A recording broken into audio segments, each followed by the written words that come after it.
এই জায়গাটা আইব রান, হ্যাঁ, লেখবা সিএমডি, কি লিখছি CMD, enter.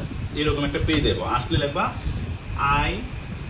IPCONFIG, IP config, enter দিবা।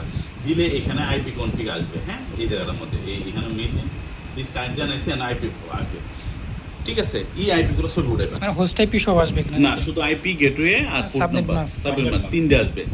আর রেস্টে যেখানে আমরা এই যে এখানে ঢুকছি না, এখানটা কই যেখানে চেঞ্জ করলাম দেখেন আর কি এখানে আবার ঢুকতে হবে, তাই না? Octopus current version, CC open, communication, TCP project, এই যে এইটা ছবি উঠাইবা, এই যে এটা মানে এই পেজটা ছবি উঠাইবা, তাহলে তোমার এখানে কাজ শেষ। হ্যাঁ, তাহলে এটা আমি গোছা নেবা। তারপর এখান থেকে আবার কি করছি, এই যে লিনাক্স পার্কে ঢুকছি, ক্যাসেট ডিসপেন্সার বিকা ক্যাসেটের অর্ডার দিলাম, ঠিক আছে। এখানে গেল তোমার এই জিনিসগুলো।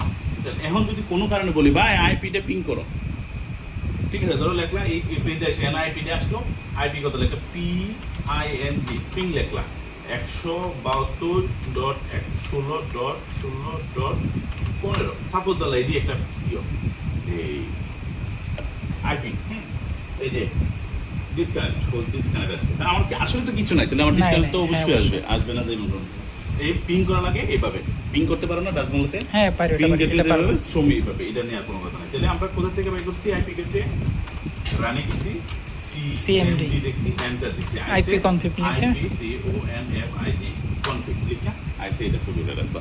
সেম এই কাজটা ওই এটিএম এ কিবোর্ড লাগায় অ্যাডমিনে ঢুকে এটা করবা, বুঝতে পারছি। ঠিক আছে। এবং ওই পিসিতে ব্যাকআপ যে জিনিসটা অ্যাডমিনে ঢুকছি, ব্যাকআপ নিবা, কি নিবা? ব্যাকআপ নিবা। উইন্ডোজ ই দিবা, এই যে সিডাবে ঢুকবা,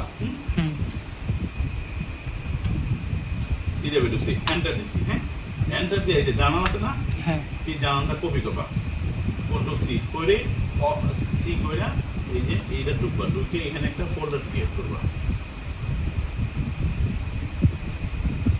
মানে ডি টাইপে রাখবো কপি করে, তাই না? আমি বলতেছি এইখানে একটা ফোল্ডার ক্রিয়েট করবা ব্যাকআপ নামে,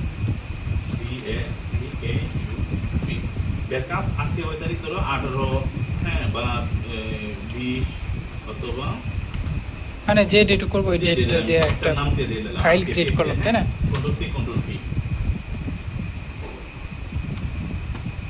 হলো না, আমি আবার করি কন্ট্রোল সি